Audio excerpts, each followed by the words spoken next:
Ezekiel 47, 1 through 23. Devotional focus verse. Afterward he measured 1,000, and it was a river that I could not pass over, for the waters were risen, waters to swim in, a river that could not be passed over. Ezekiel 47:5. Some years ago, my wife and I lived in a house that had a 16 by 32-foot swimming pool in the backyard, and from time to time, we would invite friends over for a swim. Some of our guests would walk up to the pool, stick a toe in the water, and decide to skip swimming and just watch.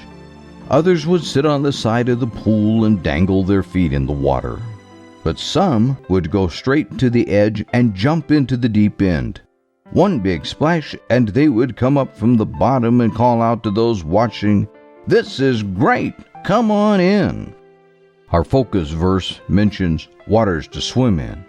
When the man in Ezekiel's account began to measure, he went first into ankle-deep water, then up to the knees, and eventually into water to swim in, water so deep that it overflowed him. And the river was not just something for Ezekiel to look at or describe to others, it was for him to enter into as well. Such a river had never existed in Jerusalem's history. While there were streams and springs in Israel, there never had been a mighty water source like this. In the semi-arid geography of the region, water like the river Ezekiel entered into would bring life, growth, refreshment, hope, and security. It would truly be miraculous. A spiritual parallel can be drawn between the river in Ezekiel's account and the life-giving redemption and spiritual blessings that flow from God's throne to all mankind. The river of His grace turns death into life. His power transforms everything it touches. The question is, will we plunge in? Often Ezekiel's river is used in sermons to encourage individuals to go deeper in the gospel. Perhaps some have been attending church for years but have never fully immersed themselves in what God offers. Others have stood around the edges, so to speak, merely observing and maybe sticking a toe in the water from time to time. Some may be wading in ankle-deep water, but they have become satisfied with that and have failed to go any deeper. We can learn from Ezekiel's river that there are immeasurable depths of God's grace and provision to explore. And the deeper we go in the gospel, the more joy we experience. If we let the Spirit of God take over every part of our lives, we will enjoy blessings we are not able to explain. If you have never experienced the abundant life that God offers, do not be content with just being an observer. Plunge in today. And if you have been content to linger in shallow water, get out deeper where there is water to swim in. God can do amazing things in your life, but the blessing comes when you submerge yourself. Background information. Chapter 47 begins a description of the transformed land of Israel, which continues through chapter 48.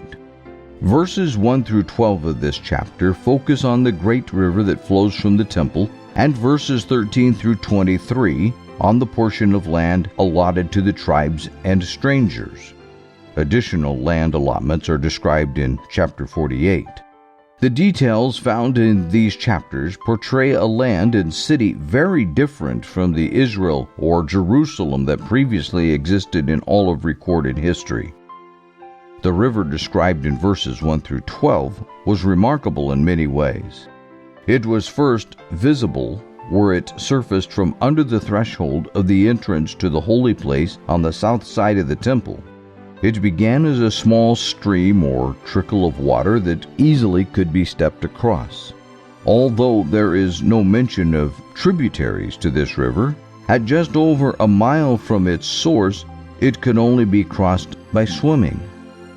At about 1.3 miles eastward from the temple, where Ezekiel could no longer cross without swimming, his guide asked, "Hast thou seen?" No answer is recorded, but further observations are made regarding the restorative properties of the water. Healing or living water is a recurrent theme in the Bible, often symbolizing spiritual life and the blessings that flow from God. Some think that the plural rivers in verse 9 indicates that the temple stream flowed into the Jordan River before heading southward into the Dead Sea. En-Gedi, mentioned in verse 10, is a noted oasis west of the Dead Sea near Qumran and Masada. En-Eglaim is thought to be near the point where the Jordan River flows into the Dead Sea. The Great Sea is a reference to the Mediterranean. Both En-Gedi and En-Eglaim were fishing points. Freshwater fish would typically die upon entering the salt water of the Dead Sea from the freshwater of the Jordan River, but Ezekiel's vision looked ahead to a time when that would no longer happen. Verse 11 states that some marshes would not be healed, transformed into fresh water. This was not because transformation was impossible, but so that a salt supply would remain for the area inhabitants. Verses 13 through 21 give the general land boundaries of a restored and united Israel. The description closely follows the boundaries given by Moses in Numbers 34. The language in verse 14 indicates that individual tribes would receive roughly equal portions, as opposed to Moses' divisions that were allotted by tribal populations. See Numbers 26:54. The phrase, concerning the which I lifted up mine hand, verse 14, emphasized that this land would fulfill God's sworn promises of a real land that he made to Abraham, Isaac, and Jacob. See Genesis 13:15 and 15:18, Genesis 26:3, and Genesis 28:13. Verses 22 and 23 welcome strangers, Gentiles, to restored Israel. By God's command, these were to be treated as native-born among the children of Israel. They would even have inheritance rights. Conclusion. Let us purpose to be among those who plunge into the abundance God offers with our whole hearts. Ezekiel chapter 47.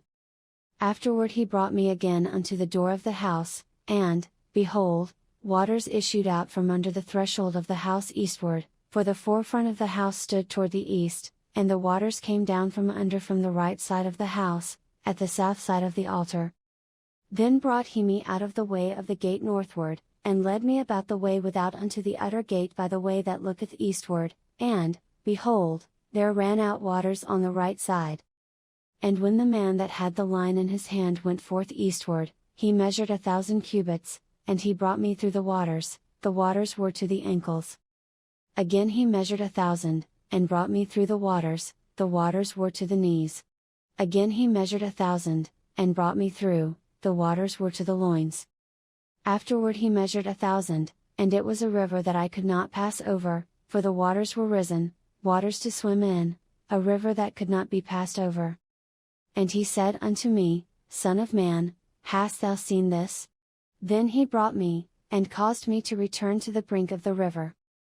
Now when I had returned, behold, at the bank of the river were very many trees on the one side and on the other. Then said he unto me, These waters issue out toward the east country, and go down into the desert, and go into the sea, which being brought forth into the sea, the waters shall be healed. And it shall come to pass, that everything that liveth, which moveth, whithersoever the river shall come, shall live, and there shall be a very great multitude of fish, because these waters shall come thither, for they shall be healed, and everything shall live whither the river cometh. And it shall come to pass, that the fishers shall stand upon it from En-Gedi even unto En-Eglaim, they shall be a place to spread forth nets, their fish shall be according to their kinds, as the fish of the great sea, exceeding many.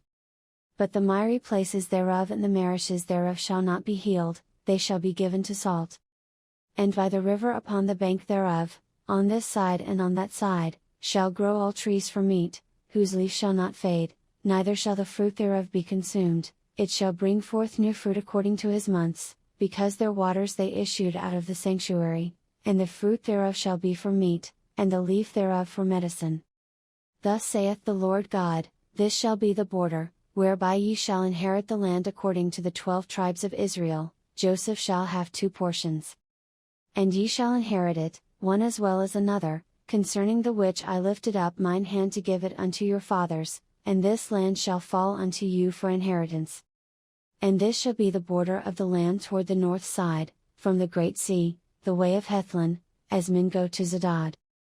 Hamath, Berotha, Sibrim, which is between the border of Damascus and the border of Hamath, Hazar-Hatticon, which is by the coast of Haran. And the border from the sea shall be Hazarenan, the border of Damascus, and the north northward, and the border of Hamath. And this is the north side. And the east side ye shall measure from Haran, and from Damascus, and from Gilead, and from the land of Israel by Jordan, from the border unto the east sea. And this is the east side. And the south side southward, from Tamar even to the waters of strife in Kadesh, the river to the great sea. And this is the south side southward. The west side also shall be the great sea from the border, till a man come over against Hamath. This is the west side. So shall ye divide this land unto you according to the tribes of Israel. And it shall come to pass, that ye shall divide it by lot for an inheritance unto you, and to the strangers that sojourn among you, which shall beget children among you, and they shall be unto you as born in the country among the children of Israel, they shall have inheritance with you among the tribes of Israel. And it shall come to pass, that in what tribe the stranger sojourneth, there shall ye give him his inheritance, saith the Lord God.